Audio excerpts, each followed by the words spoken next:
தொடர்ந்து அவருடைய வார்த்தையை கேட்கிறோம். நம்முடைய கர்த்தரின் கிருபை கிறிஸ்து இயேசுவின் மேலுள்ள விசுவாசத்தோடும் அன்போடும் கூட என்னிடத்தில் பரிபூர்ணமாய் பெருகிற்று என்று பார்க்கிறோம். தேவனுடைய அன்பு பரிபூர்ணமாக நம்ம இருதயத்திலே பெருகுகிறதை வேதத்தின் வார்த்தை உறுதி செய்கிறது. ஹல்லேலூயா. அந்த அன்பு பெருகுறதற்கு காரணம் என்ன?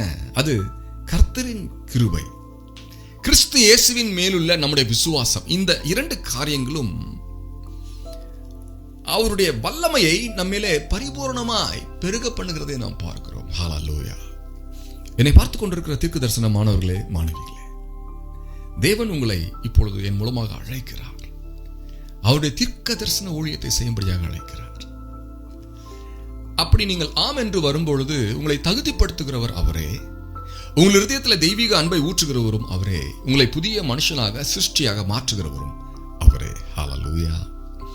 அன்றியும் தேவ பக்திக்குரிய ரகசியமானது யாவரும் ஒப்புக்கொள்ளுகிறபடியே மகா மேன்மையுள்ளது என்று எழுதியிருக்கிறது. பாருங்க, தேவன் ஒரு வார்த்தையை இங்கு இணைக்கிறார்.